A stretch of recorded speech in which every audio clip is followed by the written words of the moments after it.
Plus de 85% des détenus dans nos prisons sont des prévenus. Plus de 85%. Et ils y passent comme ça des années. Donc, les désengorgements massifs que vous voyez, qui frisent parfois les scandales, sont dus entre autres à la situation chaotique que nous avons trouvée seulement au niveau du système carcéral. Dans quel cas on peut arrêter, on peut envoyer un citoyen en prison? Je dis bien en prison. Dans quel cas? Combien de temps faut-il prendre entre l'instruction préjuridictionnelle et la fixation de l'affaire devant le juge naturel? Combien de temps le juge doit prendre pour pouvoir prononcer sa décision? Lorsque un citoyen se dispute avec un autre directement en prison, on a l'impression de régler le problème lorsqu'on envoie quelqu'un en prison. Les enfants, n'en parlons pas. Des mineurs que moi j'ai trouvés en prison, mais c'est horrible. Un enfant de 12 ans, un enfant de 10 ans, vous l'envoyez à Makala. Est-ce pour le corriger? Je ne pense pas. Vous détruisez simplement l'avenir de cet enfant-là. Lorsque le chef de l'État déclare en son temps que la justice congolaise était malade, moi je dirais que c'est plus que malade. Lorsque le peuple ne se retrouve plus dans la justice qui est rendue, n'est-il pas opportun de pouvoir tous nous remettre en cause?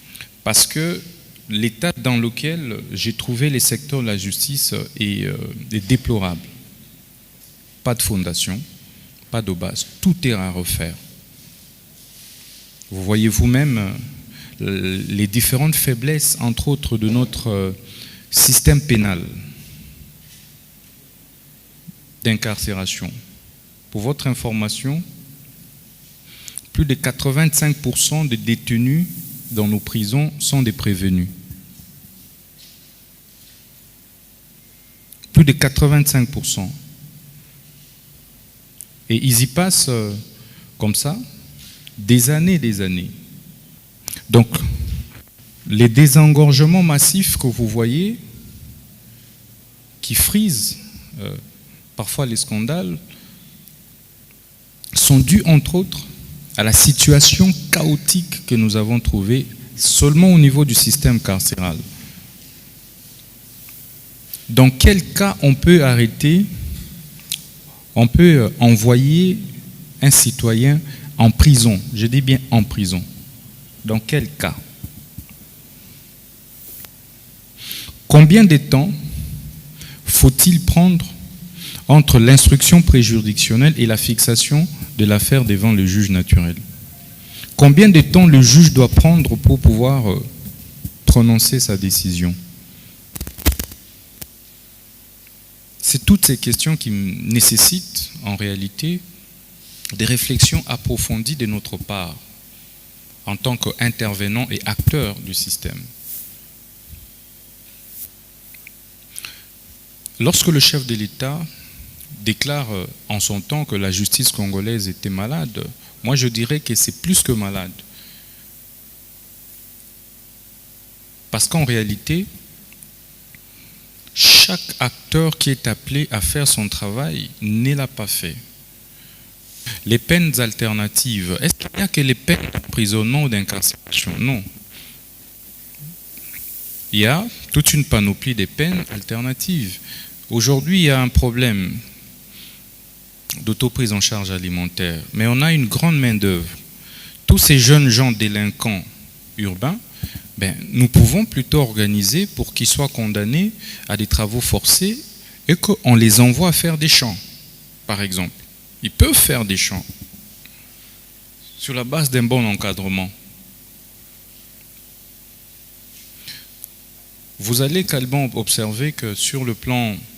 Donc ça, c'est la défaillance de notre système pénal en général. Ou, lorsque un citoyen se dispute avec un autre directement en prison, on a l'impression de régler le problème lorsqu'on envoie quelqu'un en prison. Les enfants, n'en parlons pas. des mineurs que moi j'ai trouvés en prison, mais c'est horrible. Un enfant de 12 ans, un enfant de 10 ans, vous l'envoyez à Makala. Est-ce pour le corriger? Je ne pense pas. Vous détruisez simplement l'avenir de cet enfant-là. Le système de visa, vous le savez vous-même. Aujourd'hui, les juges deviennent irresponsables de sa décision. La décision qu'il signe, qu'il prend, il dit non, ça ne m'engage pas parce qu'il y a le visa du chef de juridiction. Et ça détruit le système judiciaire congolais. Et c'est comme ça que les délais de prononcés ne sont pas respectés. Des prononcés qui vous prennent 2 ans, 3 ans, 5 ans, 10 ans. On a l'impression que les justiciables n'ont pas de droits, n'ont que des devoirs. Et c'est cela l'erreur.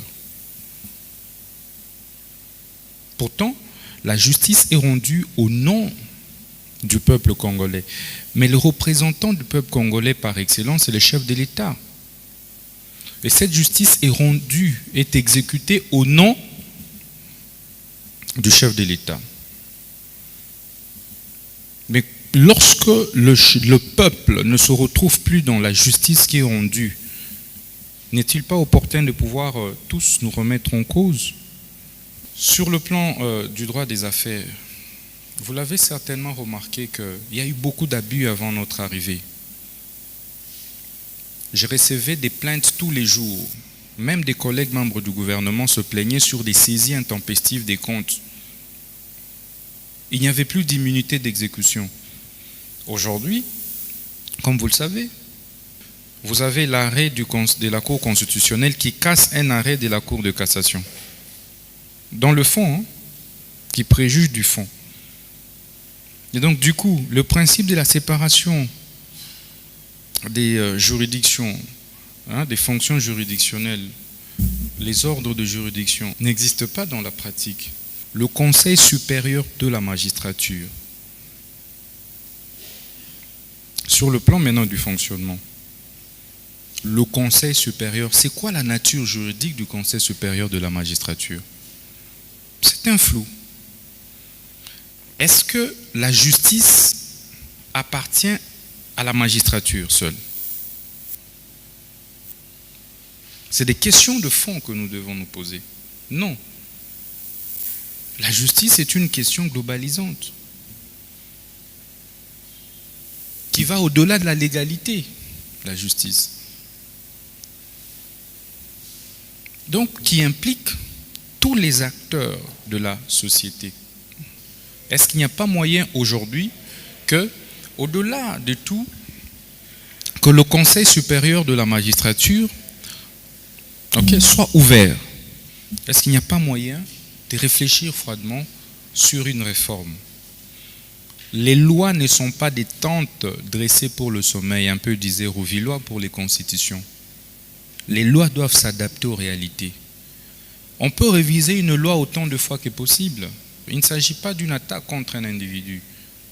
Regardez, est-ce qu'il n'y a pas moyen soit d'insérer le président de la République comme partout ailleurs, en France, en Belgique, partout ailleurs, il est anormal qu'un ministre de la Justice soit en dehors du Conseil supérieur de la magistrature. Ça n'existe nulle part au monde.